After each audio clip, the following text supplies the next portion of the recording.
So, hello everyone. This question is related to the solution and colligative property. अब question है कि a solution containing the 8.6 gram of urea in 1 liter was found to be the isotonic with the 0.5% weight by volume solution of an organic non-volatile solution. The molecular weight of what? Later what?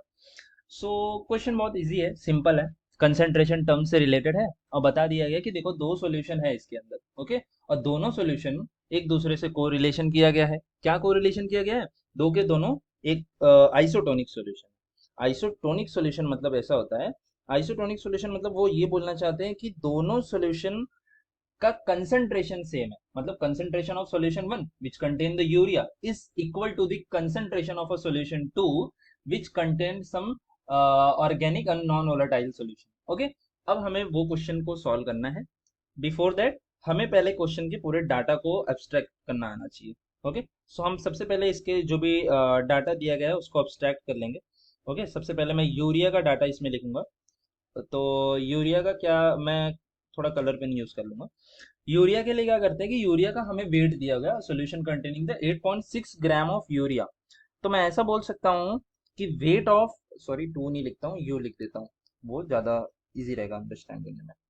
ठीक है, सो हम बोल सकते हैं कि weight of urea जो हमें दिया हुआ है वो कितना दिया हुआ है? वेट ऑफ यूरिया हमें दिया हुआ है 8.6 ग्राम। तो 8.6 ग्राम।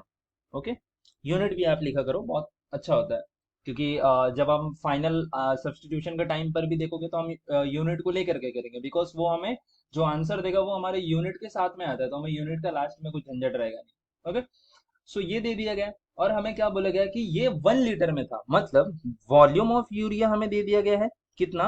1 लीटर दे दिया गया है।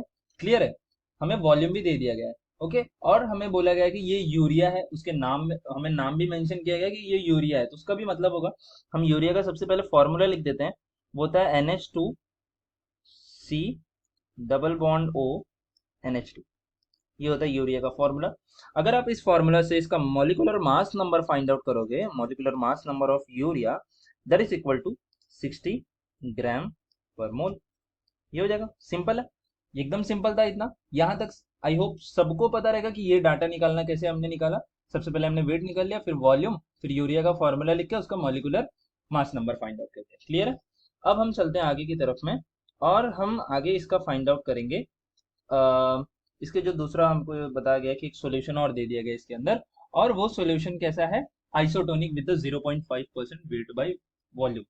तो जो दूसरा सॉल्यूशन है, मान लेते हैं कि वो एक्स है, जैसे हमें इसका पता था ये यूरिया है, वो मान लेते हैं एक्स है। ओके, एक्स का हमें एक डाटा दिया गया, क्या डाटा दिया कि 0.5% वेट बाय वॉल्यूम। देखो 0.5% वेट बाय वॉल्यूम मतलब मैं ऐसा लिख सकता हूँ क्या? 0.5 अपॉन 100, वॉल्यूम मान लेता हूँ 100 है, 0.5% उसका वेट, 0.5 उसका वेट हो गया। तो मैं ये बोल सकता हूँ कि ये हो गया वेट ऑफ एक्स, और ये हो गया उसका वॉल्यूम ऑफ एक्स। यहाँ पर वॉल्यूम हमें मिलीलीटर में रहेगा। क्लियर है, वॉल्यूम हमें मिलीलीटर में रहेगा, हमें उसको लीटर में कन्वर्ट करना पड़ेगा। और हमें फाइंड आउट क्या करना है? हमें M of X find out करना है। यही हमें फाइंड आउट करना है, हमें मिल जाए तो बात बन जाए। ठीक है, आगे चलते हैं, कैसे फाइंड आउट करेंगे देखते हैं। अब फाइंड आउट करने के लिए हमें एक यहाँ पर एक बहुत इंफॉर्मेटिव डाटा दे दिया गया है। बोला गया है कि जो दोनों सॉल्यूशन है वो दोनों सॉल्यूशन कैसे हैं? आइसोटोनिक है। मतलब मैं बोल दूंगा कि concentration of one equal to concentration of a two. Sorry, मैंने वापस से 1 2 लिख दिया, सो 1 2 हटा देते हैं। मैं बोल सकता हूँ कि concentration of urea equal to concentration of X. Okay, अब दोनों देखो कंसंट्रेशन टर्म्स हमने ना सॉल्यूशन में अच्छे से पढ़े हैं, कि वो होता है नॉर्मेलिटी, होता है मोलैरिटी, होता है मोल फ्रैक्शंस होते हैं, ये सब हमारे कंसंट्रेशन टर्म है। और कुछ कंसंट्रेशन टर्म्स जो थे ना वो वॉल्यूम पे डिपेंड करते थे, और जो कंसंट्रेशन टर्म वॉल्यूम पे डिपेंड करते हैं उन्हीं के बारे में हमें यहाँ पर बात करना है, क्योंकि हमारा जो डाटा दिया है वो वॉल्यूम के टर्म में दिया हुआ है। तो देखो वॉल्यूम के टर्म में तो दो था, एक नॉर्मेलिटी था, एक मोलैरिटी था। अब नॉर्मेलिटी का तो ये क्वेश्चन है नहीं, हमें मोलैरिटी से ही सॉल्व करना है। ओके, अब मोलैरिटी के लिए हमें फॉर्मूला, कंसंट्रेशन का फॉर्मूला क्या होता है मोलैरिटी में? Number of moles of a solute upon volume of a solution in litre. Number of moles of solute को मैं एन ऑफ यू लिख देता हूं, अपॉन वॉल्यूम ऑफ यू लिख देता हूं, which is equal to n of X upon B of X. बस इतना खाली क्लिक होना चाहिए, उसके बाद पूरा आपको सब्सटीट्यूशन करना है, आंसर निकालना है, सब्सटीट्यूट करके आंसर निकालना है। ओके, ठीक है। अब इसके बाद हम इसके बाद क्या हुआ है कि नंबर ऑफ मोल्स को हम ऐसा भी लिख सकते हैं ना, नंबर ऑफ मोल्स क्या होता है, given weight upon molecular weight होता है ना। तो मैं यहाँ पर लिखता हूँ कि NU को मैं क्या लिख सकता हूँ, NU को मैं लिख सकता हूँ WU upon MU into, volume तो रहेगा ही अपनी जगह पे, है ना, वॉल्यूम अपने जगह पे ही रहेगा, ठीक है। Which is equal to n of X बोला गया तो मैं बोल सकता हूँ कि WF(x) upon M(x) into volume of X, ठीक है। यहाँ तक क्लियर है? आई होप कि कोई डाउट नहीं रहेगा यहाँ तक। फिर उसके बाद हम आगे चलते हैं, बस इनके वैल्यू को सब्सटीट्यूट करना है। यूरिया का वेट हमें कितना दिया गया है, 8.6 ग्राम दिया हुआ है। ओके, 8.6 ग्राम दिया हुआ है। और हमें क्या दिया गया है, हमें एक इसके बाद हम और क्या डाटा डालेंगे यहाँ पर, एमयू का वैल्यू हमें कितना दिया हुआ है, 60 ग्राम पर मोल, 60 ग्राम पर मोल। देखो यूनिट लिखते रहो, लास्ट में जादू दिखेगा। ओके, और हम वॉल्यूम को यहाँ पर ले लेंगे, वॉल्यूम कितना दिया गया, 1 लीटर दिया गया, which is equal to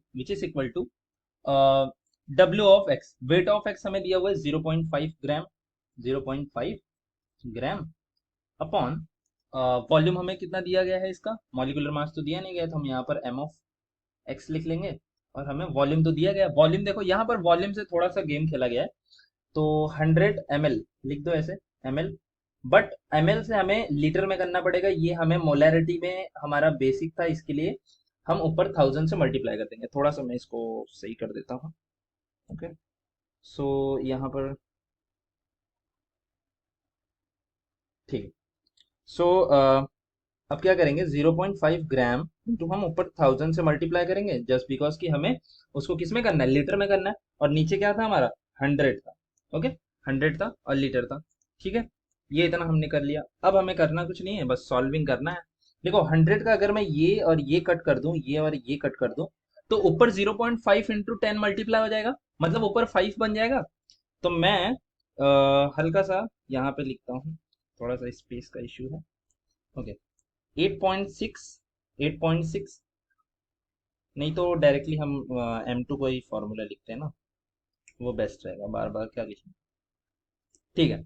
m of x जो हमें फाइंड आउट करना है, विच इज इक्वल टू 0.5 और 10 मल्टीप्लाई करके ऊपर 10 बन चुके थे, ओके, सॉरी 5 बन चुका था, 5 into 60, 5 into 60 the whole upon 8.6, और अगर आप यूनिट को सब अच्छे से कैंसिल किए रहोगे तो आपको ग्राम पर मोल में आएगा, क्लियर है। और अगर आप इसको सॉल्व करोगे, after solving we get 34.8837, okay, gram per mole. सो ये हमारा पूरा सोल्यूशन है। आई होप कि आपको सब चीजें समझ में आ गई। क्वेश्चन बहुत इजी था, थोड़ा सा था, आपको आइसोटोनिक के बारे में पता होना चाहिए था। Okay, thank you for watching.